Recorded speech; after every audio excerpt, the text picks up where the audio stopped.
All right, let's get rolling.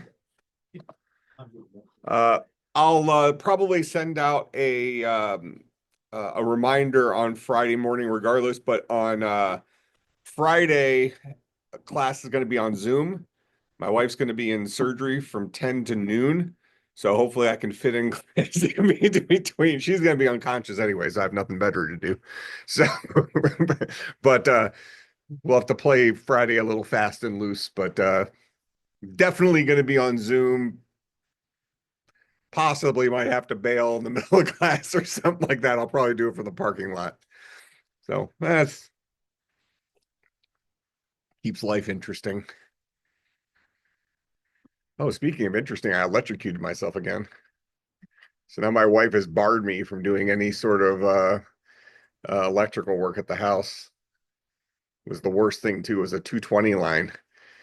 220 at 60 amps. It took a pretty melted my glove like, to my hand. It was pretty good. But yeah, so if I have a twitch or something, it's probably After Effects. What's up? The who? I I did I don't know what that is. So let's go with no. What's this? Oh, I heard you guys talking. They must have had so there was a release. They're bringing something back from. Yeah, I heard that. No, I have one, but I just don't do consoles anymore. I have all the consoles, I just don't play them, so it's like a waste. I use my Xbox One for to hold down my bath mat because it slides sometimes. You think I'm kidding? So, all right. I did put up a note on Slack on Monday. If you didn't read it after class, with what our bug was. Um, so, uh, uh, right at the end of class, you remember we were messing around with late update and things like that. So let me kind of go back through that to see where we were. Um, Late update does work the way we wanted it to work, and it was a different issue. Okay, so for right now, what I let me get this hidden. Recording, yeah, I am. Okay. Um, so what I did is I did move our monster back into core, which we had already done to have it working, but then we were looking at what are all alternative solution to this. So our singleton right now is creating our monster and our player. So they definitely exist when this game first launches, period. All right. So now let's look at what the issue we were having was. So what we did is we had our fight scene manager here. So remember, our fight scene manager is attached to an empty game object in our fight scene. And then we have this HP bar controller, which is attached to each of our two HP bars. So you kind of have three different scripts that are running at the same time on that on our fight scene, and we don't have control over how Unity schedules those. So we kind of have to play Unity's game for making sure that stuff is where it needs to be when we need it. So originally, inside of our fight scene manager, inside of Start here, we had our we were defining our monster inside of Start. Late update does not specify when starts gets called. It only specifies when the update functions get called. So late update is still getting called after on a game loop. Um, After everything's update that was available to be called has gotten called. So early on, and when our fight scene starts, all the updates that were available to be called were called. Late update then got called on our HP bar controller, and the one that's attached to Monster was looking for the value of Monster. And that value had not gotten set by our fight scene manager inside of Start yet. So late update does happen after all other available updates run. That's kind of the kicker there, is our fight scene manager had not entered into the game loop at that point for their update to even be a thing. So that's why update was getting called for our HP bar controllers prior to our monster being set inside of the start function for our fight scene manager. So rather than playing this race condition game, this is very much the same thing as we ran into with our threads in Java, where we were talking about, well, what if you have um, two different threads trying to access the same function? And remember when we messed around with those synchronized functions where we just let the Java virtual machine handle it for us, where it kind of puts locks on things? This is a very similar type situation where we have multiple scripts all demanding access to a specific resource, in this case, who the monster is. And they're reliant on that monster being created before they start trying to access that function. So we were looking at creative ways of getting this stuffed into our one of our other scripts, but moving it into the singleton solves the problem for us. It definitely exists from the get-go. Um, at this point in our game, we know we're going to be dealing with one monster. Let's assume that we wanted to kind of randomize the monster you might fight when you come into the fight scene. We could build that into um, our singleton, where when it goes to get the monster, we ask it for a random monster. And maybe we have three monsters, goblin or ogre or whatever, and it will give us one of those random monsters as our monster for this fight. If that made sense in our game. So we can still handle that even if we wanted to have some variety of monsters.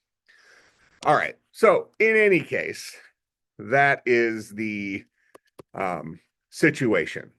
So our singleton has both our player and our monster in it. They all exist prior to any game objects even being a thought. All right. So right now, the current state of things is, if I'll just run it here real quick. We can see our fight starting. You'll start seeing the bars go down. And frankly, it's actually not really a bad look where it's in the kind of the middle like that. Um, but we can play the game where we move it over if we want. All right, so in that case, we saw the fight kind of coming to an end. So let's put a pin in that for the moment, since we have a visual way of representing hit points. And now let's look at adjusting our fight to deal with what we were doing for today's class, which is having kind of three different levels of attack. Well, two levels of attack and a heal. Right. So you could either try to take a bigger swing, which I think, what was that, 25% more damage? No, 50% more damage, but 25% less chance of hitting. Or you can do your normal attack like we have right now, or you can choose to heal. So in the event that you're about to die, you can get you can heal yourself and get back into play. So to even start doing this, we need to adjust how our fight's working. Because right now our fight is going is actually it's currently still running. It's no more swings are happening because the other guy's dead, but we didn't even stop the fight really.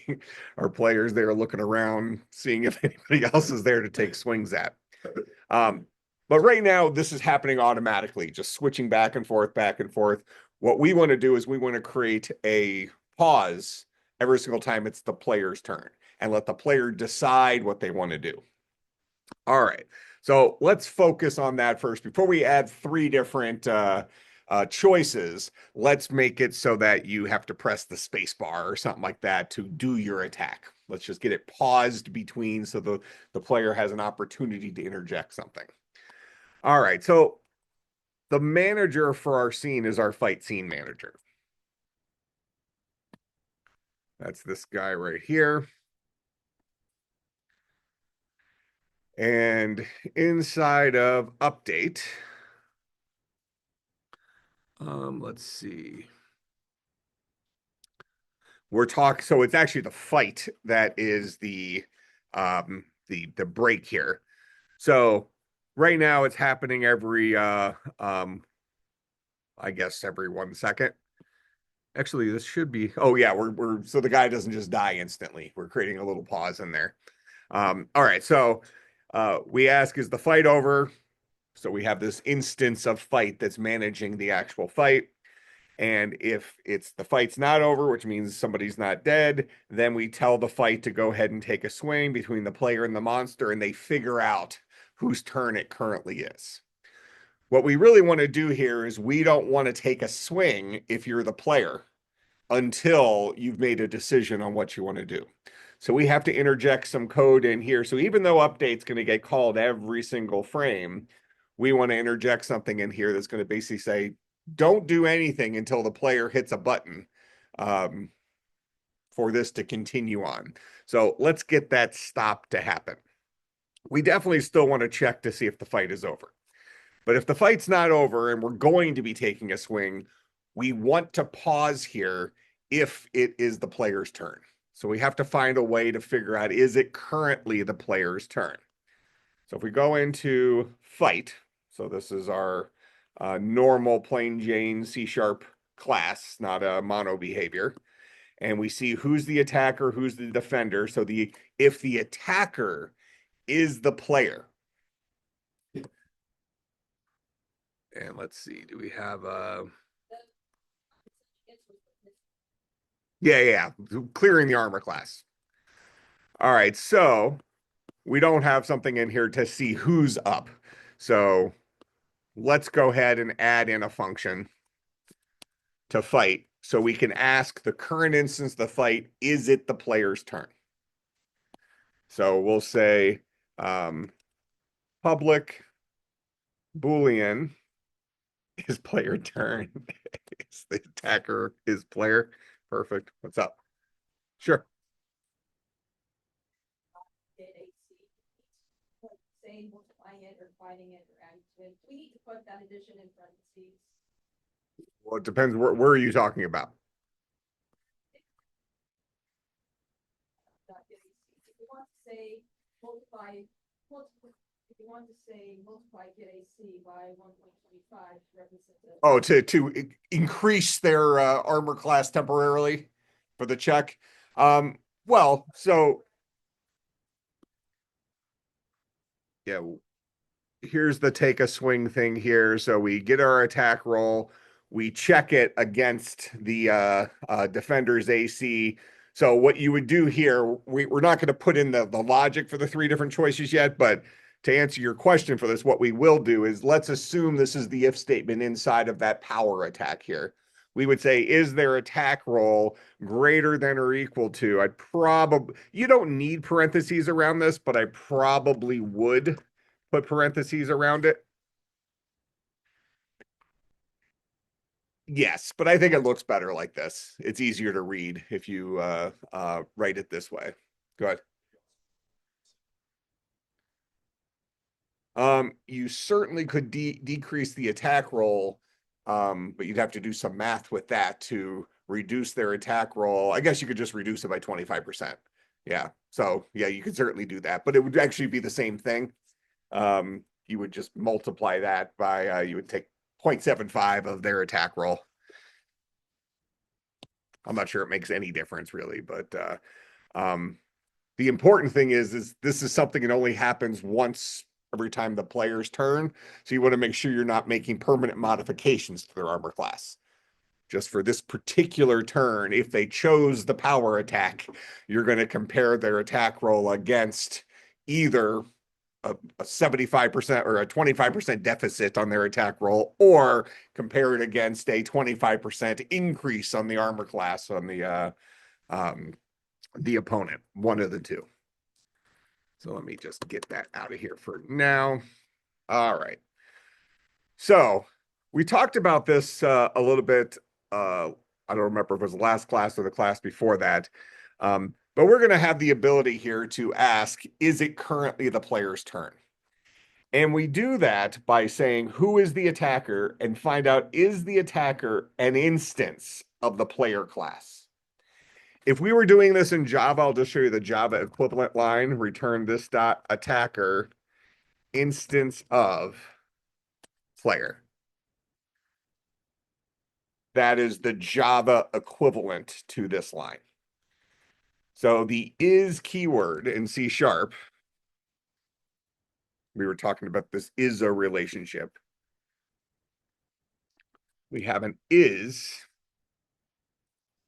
keyword.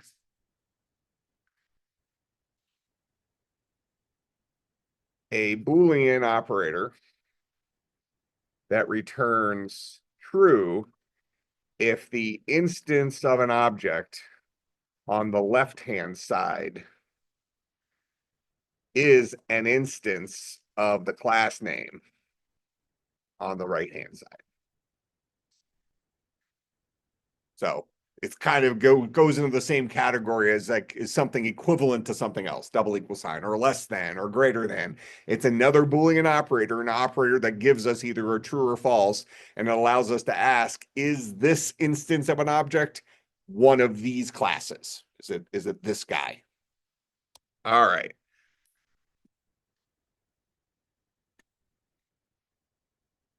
So along those lines, if the attacker currently is the player, this would return true.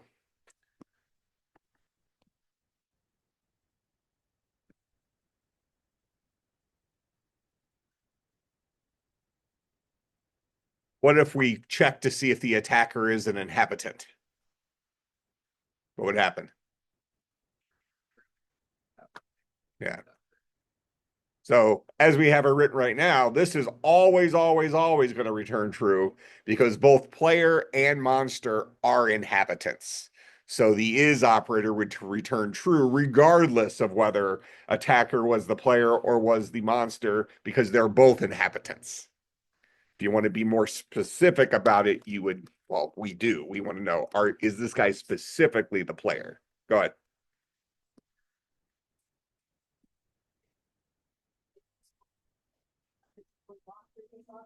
Is it okay if we pass it a player, the player, and monster M? Well, what you mean, like for the parameters here? Yeah, I mean, as long as it's yeah, instead of the game objects, if you wanted to have them as part of the fight, you're just giving it the information it needs for this. So the way I wrote it is to take in the game objects so it had the ability to manipulate the actual game objects in terms of movement and stuff, because we have access to the player and the monster through our singleton. So core dot the player, core dot the monster are already living up there. So we don't actually need to pass them in to take a swing, but you could. I mean, nothing prevents you from doing that. All right. So we have the ability to just ask the question, is it the player's turn? So let's go and let's now use this ability. So all we've added right now is this guy right here. So we'll go into our fight manager. If the fight's not over, then we're going to ask the question if this dot the fight is player turn. So good. Let's see, did it?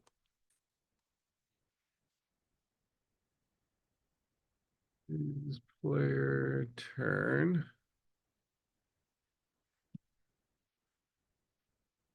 So if it currently is the player's turn, we're going to do one thing. Otherwise, we're going to do something else.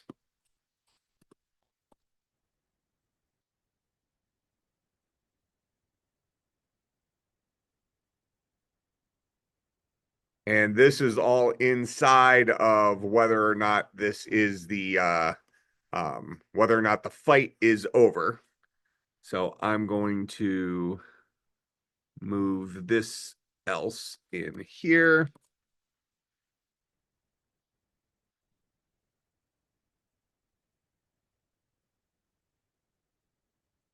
And then this else is the one that prints when the fight is over. All right, so we just added one more sandwich in here that how we're going to handle the difference between when it's the monster's turn and when it's the player's turn. If it's the monster's turn, we're going to do the same thing we did before. Monster's going to take a swing. He's not doing anything special. So we'd be right in here and it's the monster's turn. The monster takes a swing without any interaction. All right.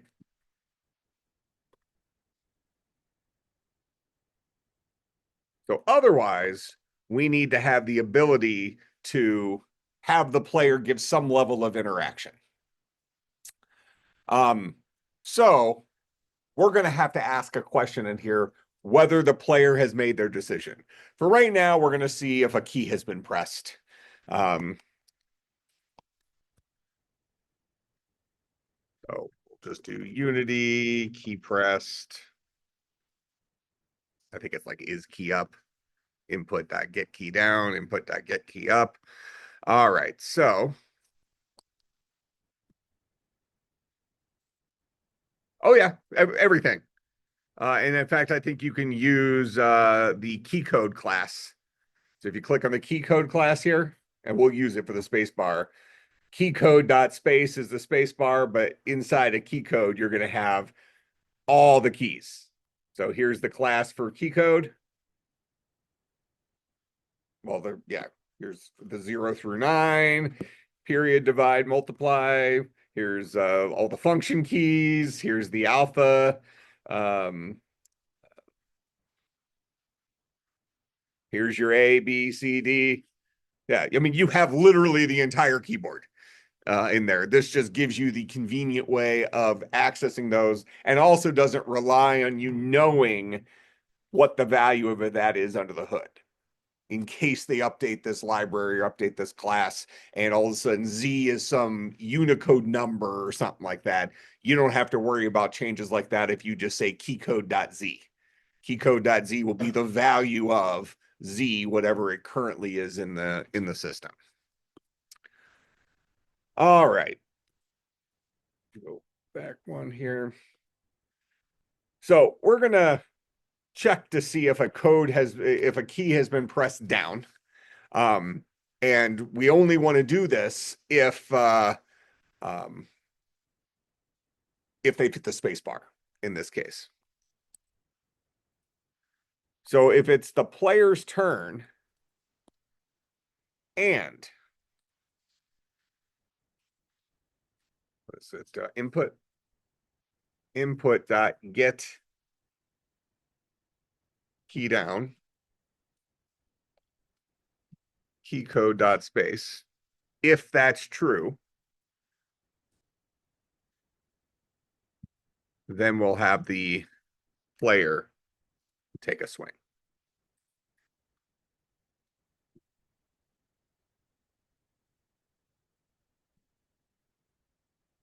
All right, so what's wrong with our current if statement? What happens here? Because right now, the player is going to just have a single frame opportunity to press a space bar. And if they missed it, they missed their entire turn. Because this if statement says if it's the player's turn and they happen to hit the space bar, then we'll go ahead and let the player take a swing. Otherwise, we'll let the monster go ahead and we'll skip the player's turn and let the monster take a swing on them. So if you want to see this in action,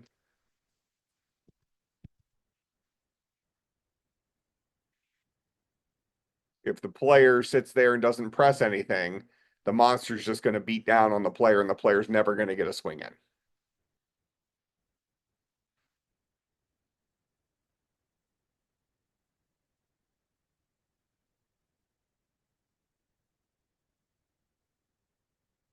Why is he getting a swing in?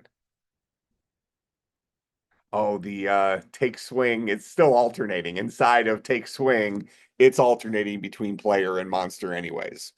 So our logic's two levels, right? We're not doing the thing about who gets to take the swing, but take swing is alternating between who's allowed to swing and who's not allowed to swing. So now we need to go into our fight and look at take swing. Because right now, when we take a swing, we decide whether or not it should, whose turn it is, and should we alternate. So do we want to change take swing or do we want to just not? Let's handle it outside of, we'll handle it in our scene manager. So we want to know whether the player has hit the space bar or not.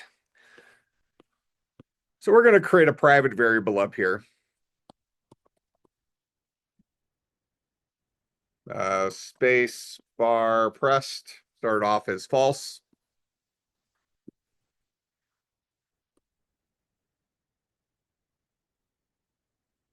Go ahead and take that guy out of that if statement. Now, every single time through update, we want to ask the question, has the space bar been pressed? If the space bar has been pressed, we want to mark it as having been pressed. Once it's the monster's turn, we want to unmark it so that the player can press it at a later point in time. So as we walk through here, every half second, we are having a potential attack. We're going to ask the question, is it the player's turn? If it is, or if the fight's not over, is it the player's turn? If it is the player's turn, we'll go ahead and have them take a swing, but only if they have not pressed the space bar. Similarly, so after this gets hit, we're going to say this dot space bar pressed is equal to false. So the player's now taking a swing. We reset the space bar pressed. We probably could still cheat the system a little bit by just sitting there and spamming the space bar, but we'll keep the logic relatively easy here since we're going to be changing this anyways. So if it is the player's turn, we'll go ahead and let him take a swing, and then switch the space bar back to false. If it's the monster's turn, he'll swing anyways, but we need to make sure that this else does not occur whenever this is false. So we could say if this dot the fight, sorry, yep. This dot the fight is player turn. Ay, ay, ay.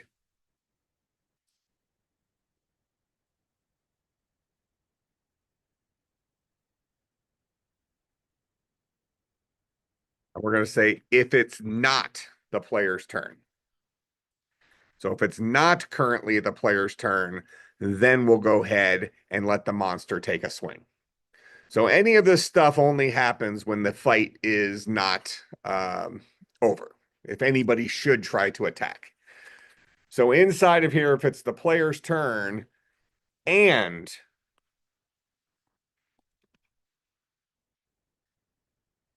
this dot space bar pressed. So if it's the player's turn and they've hit the space bar, let's say recently, which then will flip it. Did I put that if statement in yet?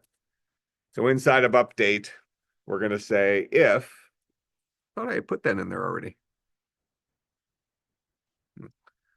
If the space bar is hit, then we'll say space bar press is equal to true. So every single frame we're asking, was the space bar pressed during that frame? If it was pressed during that frame, then if the fight's not over and it's the player's turn and the variable for whether the space bar has been recently pressed is currently true, we'll have the player go ahead and take their turn and we'll reset the space bar pressed. If it's not the player's turn, meaning it's the monster's turn, doesn't matter whether the space bar has been pressed or not. Presumably this handled it for us because whenever the player takes a swing, if it's the player's turn, after they take this swing, we know it's going to be the monster's turn next. And we also know we're going to be taking our space bar and resetting it to false. So rather than have this guy be an else, we are actually asking a completely separate question. Otherwise, we're saying if it's the player's turn and the space bar was pressed, do this stuff. Otherwise, let the monster go ahead and attack. We don't want to rely on that else, letting our monster go ahead and attack every single time. So we know it's always going to be the player's turn in perpetuity until they finally hit that space bar. So each time through here, it's going to just keep asking the same questions over and over and over and over again because we're not giving it the opportunity to switch whose turn it is. So let's go in here.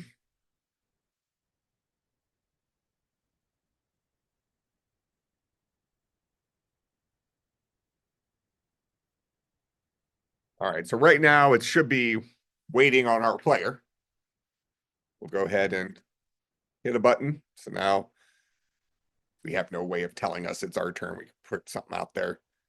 Hit it again. We see every single time we hit the space bar, it's updating down there. It's going. So now we're doing our fight. All right. So we now need to have some way of letting us know when it's the player's turn. All right. So let me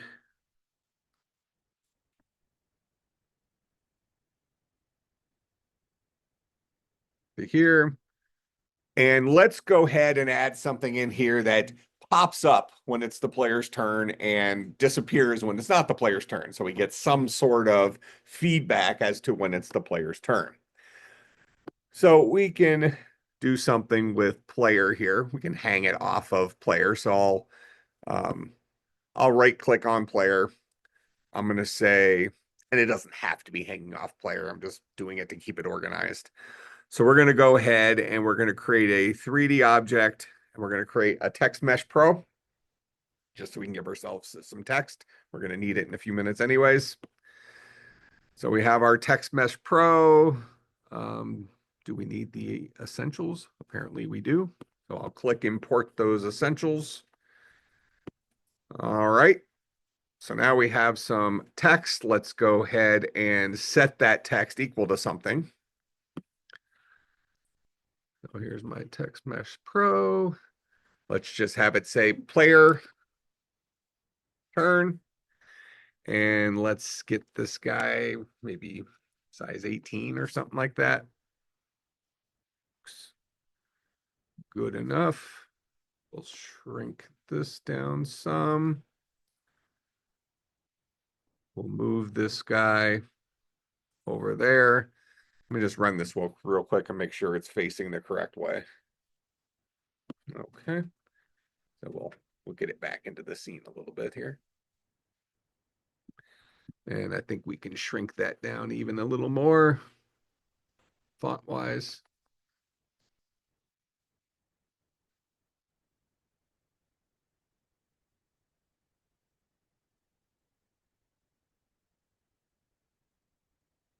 Make sure that looks good.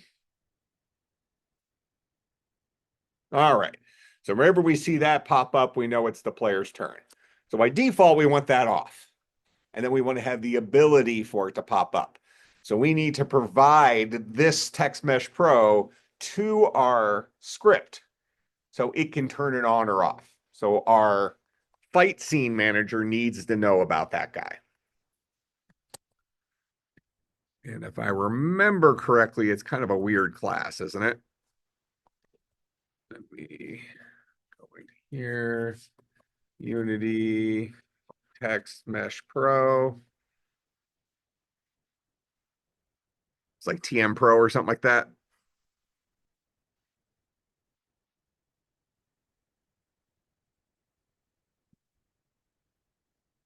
Give me some code.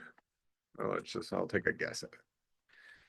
Using TM Pro. All right. We might end up using the UI, but I tend to not like the UI. So we have our Text Mesh Pro imported. So now we're going to give ourselves a public variable, public Text Mesh Pro. That doesn't look like I think it's a TM.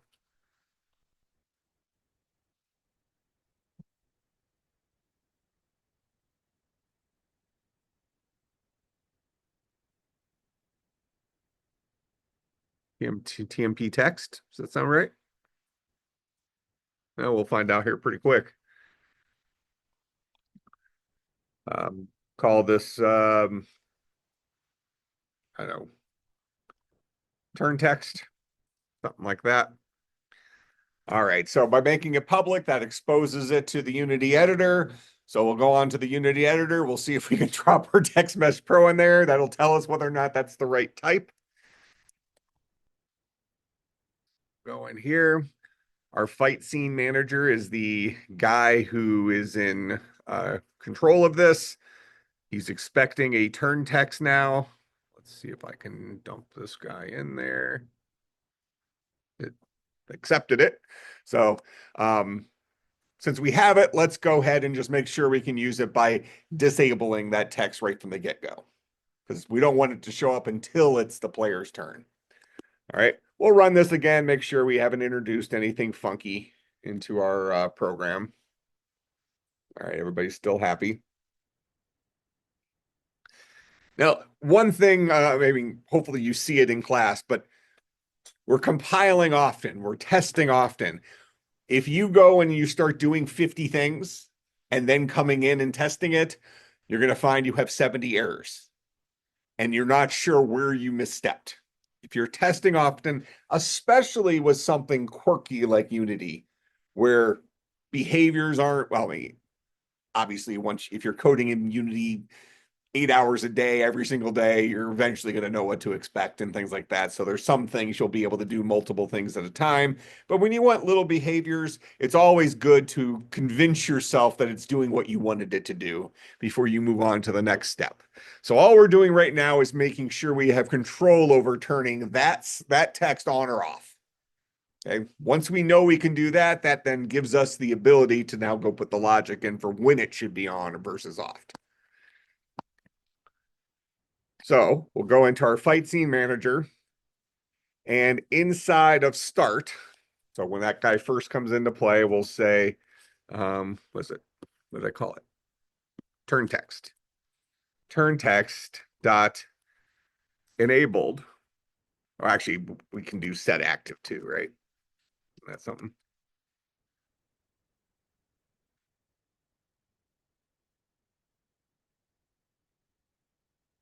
Or enable the false. Wasn't set active a thing? No, whatever.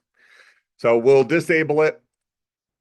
Now it's always going to be disabled. Let's make sure that actually turned it off. That gives us the behavior we want. We don't want to destroy it. We want that game object to still be a thing. All right. So now we have the ability to turn it off. So now we only want it to show up when it's the player's turn.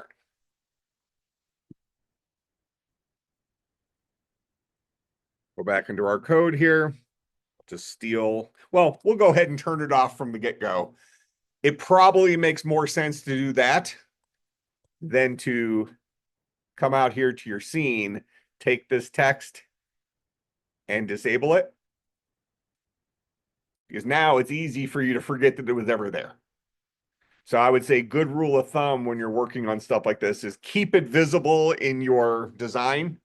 And then when you want something turned off when the game starts, programmatically turn it off.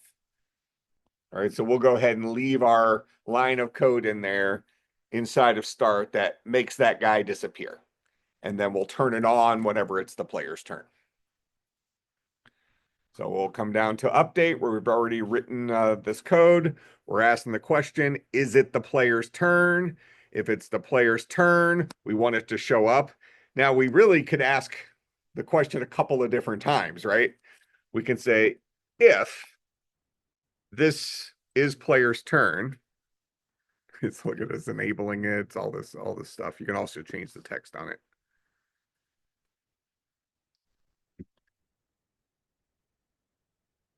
So if it's the player's turn, we want that text to be enabled, regardless of whether they've hit the space bar or not.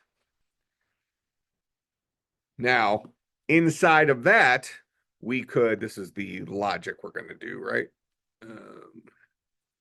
Oh no, that wrote a bunch of extra logic. Let me back up here for a second. So we'll update the code in here. So we're going to take the and out of this and we'll put it into a different if statement inside. So if it's the player's turn, we definitely want to say this dot, uh, what did I call it? Turn text. Turn text dot enabled is true. Regardless of what else has happened, if it's the player's turn, that guy should be on. Now, do we need to ask the question, is it already enabled? Or is it hurting anybody for us to just make sure it's re-enabled, even if it's already enabled? We're just taking a variable and making sure it's true, whether it was already true or not. Again, this goes back to the idea that since we're in update, we want to be efficient because now we're trying to optimize our game. We don't want to ask too many questions. Anytime we ask a question, that usually means time is it's taking up time. And you ask enough questions, it takes up enough time that you're already on to your next frame before your current frame finishes its logic. So you can't shove too much stuff into update to the point where it takes more time than a single frame. That's where we get into things called coroutines, which I think I've mentioned before. But I don't think have we written a coroutine to do anything yet. Coroutines will find a reason to do it at some point, but it effectively is our way of spawning off another thread to go do something on the side. So if we have something that's going to take some time, let's say we're hitting some API call, which we're going to start incorporating here. Maybe we'll have our monsters be, I don't know, Pokemon monsters or something. I think there's a free Pokemon API that we might look at. But if we're doing something that requires a hit to the internet that might take 1, 2, 3 seconds, whatever to run, we probably don't want to have that sitting there in the middle of update where it's getting called 600 times in across 3 seconds. We would put it out in a coroutine, let it go ahead and do its stuff, and then report back when it's done. Very similar to what we did with the multi-threading in Java. All right. So if it's the player's turn, we're always going to turn the text on. Then we're going to ask the question if the space bar was pressed. This dot space bar pressed.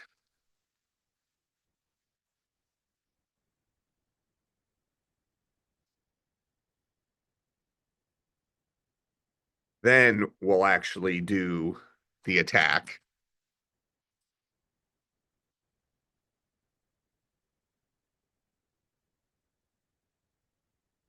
And flip the space bar back over. So when we finally do take an attack, that will internally flip it to the monster's turn.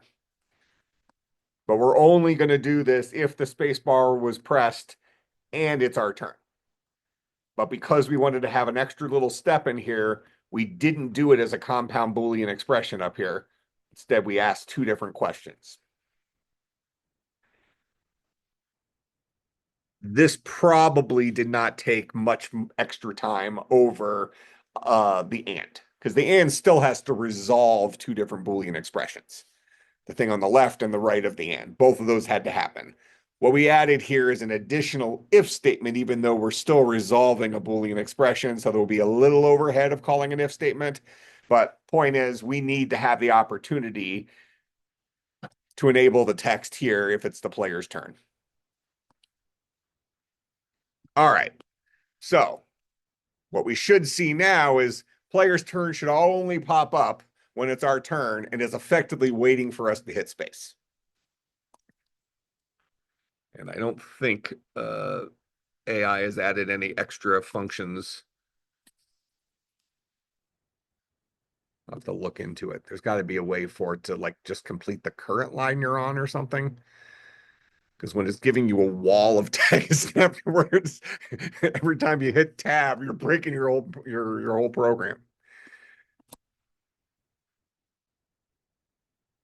All right. Monster just went. Now it's our turn. I'll go ahead and hit the space bar. What didn't we do? Player's turn again, but once we flip it to false, we also need to turn the text off. We're resetting our variable, but we're not turning the text back off. Let me stop that.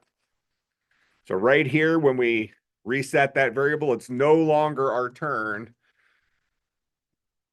So we'll set turn text enabled to false to make it disappear.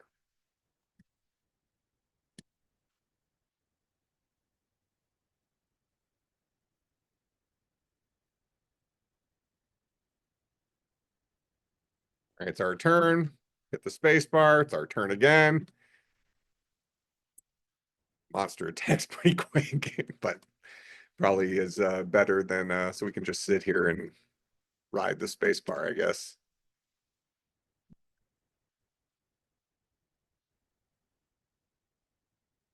All right. So we have that working. So now we need to give them a little bit of a menu. We want to present the menu to them whenever it's the player's turn.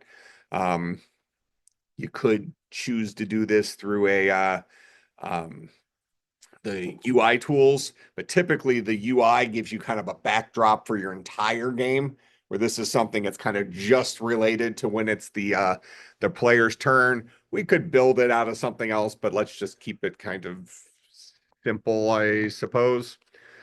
So let's expand our player's turn thing a little bit. Oh, I need to stop the game. So I'll make this guy taller. And let's get this text smaller as well. It's going to start becoming a problem pretty quickly. All right.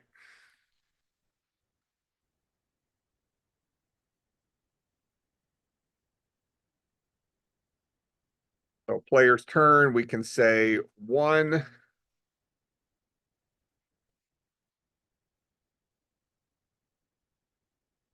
Normal attack. I'll stretch this out a little bit.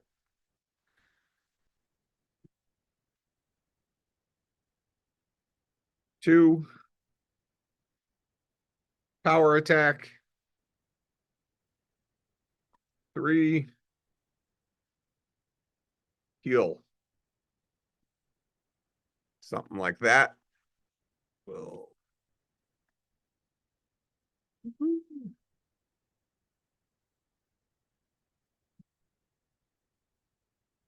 position this guy.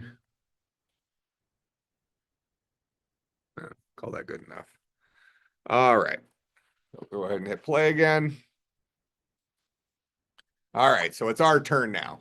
So now, instead of us hitting the space bar, now we want to press 1, 2, or 3. And we're not going to make a decision. So really our logic around have they hit the space bar really is now whether or not you've made a decision.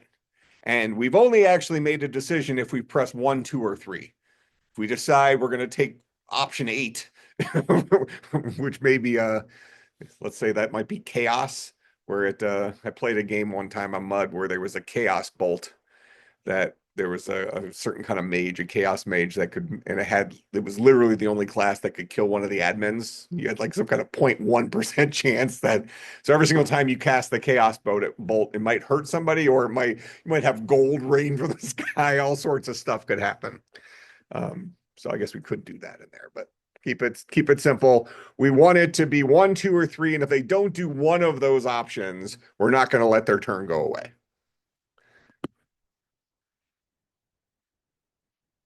All right. So back in our code here, where we have our turn text, let's update our space bar pressed here to, let's call this player choice made. So whether or not the player has made their decision on what's happening next. And what I'm going to do here is when they've pressed a key here, we're only going to flip that off if they've either pressed 1, 2, or 3. But we need to know which of those things they pressed. So we need to really have a thing that says, well, if they press 1, do this, and they press something else. So I'm going to leave this error in here for right now. That way it'll remind us where we stopped. And we'll put that code back in. We'll finish writing this code, just a couple of if statements on Friday. Remember, Friday will be Zoom only. I will send out a message that morning just reminding everyone of that, and also just in case they change her appointment time or anything. But I don't see any, it'll just be weird. But I don't see it being any major issue. No homework. We'll see. We'll see if I give you homework over the weekend.